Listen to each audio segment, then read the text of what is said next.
the greater, why we call it as a greater Himalayas? Because this is the main important part of the Himalayan ranges. That's why it's called as a greater Himalayas. It extended in the vast area it covered. Okay, so this mainly, you see, the average, the range's altitude now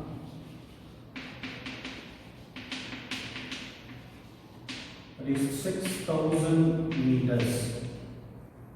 Normally, from sea level, we can calculate at the height of the ranges or mountains. So this is the average range of the mountain. Okay, so it's not in the particular place or starting from here to here there is a 6,000. No, it's not like that. So 6,000 meters, this is the average height of the greater Himalayas. For example, you see some places it's 2,000 meters height of ranges, some places 7,000 meters height of ranges. So combinedly, you can calculate the average, that is 6,000 meter. And it's 25 kilometers wide. Normally, what is it? The total, the distance is covered 25 kilometers. So next to 25 kilometers, we can get the lesser Himalayas. So normally you can see this is like the wall of the lesser Himalayas. Okay, we can, say this is the biggest wall of the lesser Himalayas. Okay, so some important other things. Many loftiest peaks, that is the highest or altitude of ranges we can see in this greater Himalayas. Mainly two. One is, we already said, this is a Mount Everest. Okay, and one more here itself, this is Mount Kanchenjunga.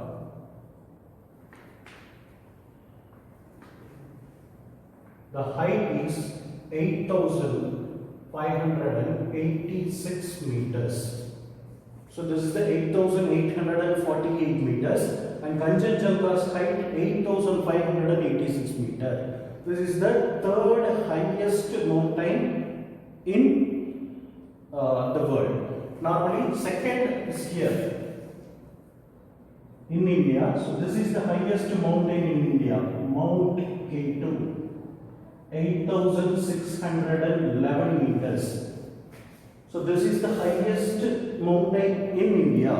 Shortly we called as a Mount K2, and elaborately we called as a Mount Godwin Austen. Okay, so this is the 8,611 meters, but this will not come in the greater Himalayas. Only this two, Mount Everest and Kanchenjunga, the two will come under the greater Himalayas, and it's a most continuous mountains. Okay, other lesser Himalayas are symbolic. These ranges and all, it's not a continuous. We can see the gap, the very big gap we can see in the other Himalayas, but the greater Himalayas are the continuous mountains. Okay, till Sikkim, there will be a no gap. Okay, and this range, the many important rivers originating place. For example, the river Ganga, the river Yamuna, Chachin. The originating place of Ganga, Gangotri. Originating place of Yamuna, Yamunotri, and Chachin. These are all the important glaciers. That's why the Yamunotri and Gangotri played a very important role, because these rivers, it's a perennial. It's not drained at any time, because it's originating from the glaciers. So always water availability will be there. That's why the land has become very fertile because of Ganga and Yamuna. Okay, so Siachen, this also is very important, but this will not reach the, what is it, any rivers or enter into the land area. But this is the most important place.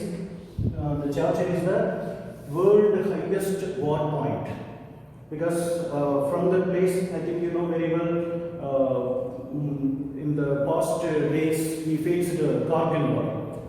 Okay, so during the time, the Pakistanis enter through the Siachen, because the area, it's a fully snow covered area. So during winter time, we could not bear that much of minus temperature.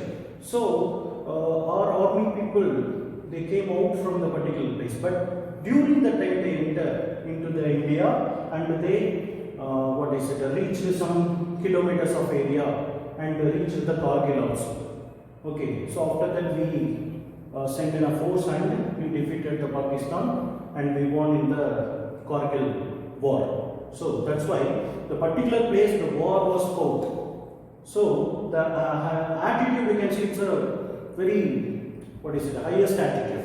That's why we call it as a highest war point of the world, that is a Siachen. Okay, so the three important glaciers also available in Greater Himalayas. Next, Lesser Himalayas. The Lesser Himalayas, I already said, the Greater Himalayas, it's a wall of Lesser Himalayas. So it lies next to the Greater Himalayas. So this is the Greater Himalayas now. It lies in the next part. So this is the Lesser Himalayas.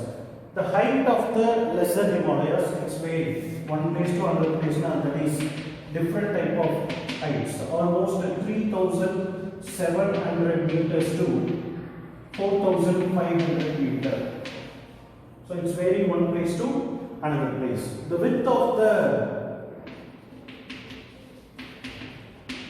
mountains, Lesser Himalayas, it's about 80, almost nearly 80 kilometers of width we can see. Normally, in the particular Lesser Himalayas area, it's it's a people occupied area, because in the Jammu and Kashmir region and Nepal and also the Sikkim, most of the regions you can see it's occupied by the people. So in the many part of the area, because of deforestation, it get disturbed. Okay, and also too much of rainfall. Compared with the Greater Himalayas, Lesser Himalayas received much of the rainfall. Can you understand? But the Greater Himalayas are receiving very lower level of rainfall. So because of higher level of rainfall, the land also get disturbed in many areas. Okay, so normally you can see some of the important ranges here.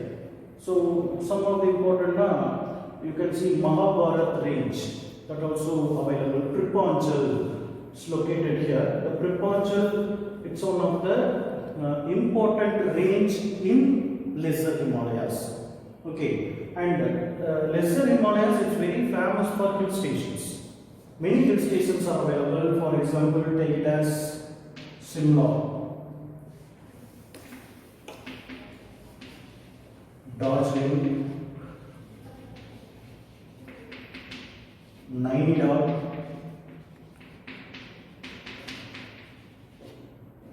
Missouri, like plenty of hill stations will be there in the Lesser Himalayas. That's why the activities of the people more compared with the Greater Himalayas. But the Greater Himalayas, the people's occupation or people availability is very less, or some places is not there, because there is no possibility to the people lived in that area.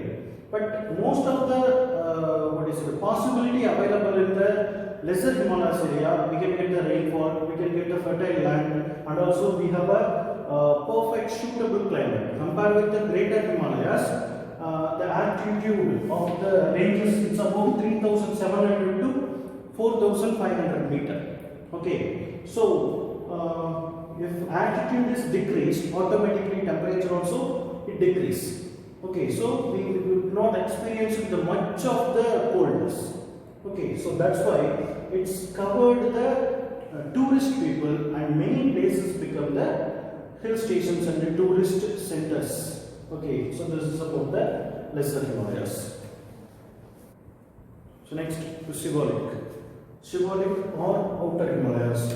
So the location of the Shivalik, it's below the lesser Himalayas. So this is the range of the Shivalik. You see, this is it's totally what is entered into the normal rock. So that's why it called as the outer Himalayas.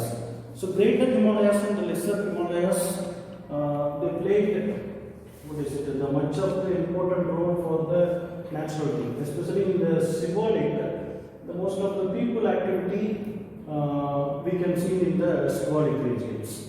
See the height of the Shivalik, that is about 900 meter to 1100 meters, and width also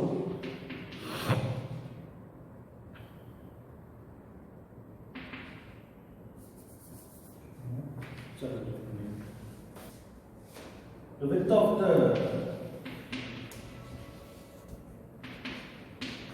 outer Himalayas 10 kilometer to 50 kilometer. So 900 meter to 1100 meter. So it's not much of the height. So it's a normal height we can see in the some hilly regions around us.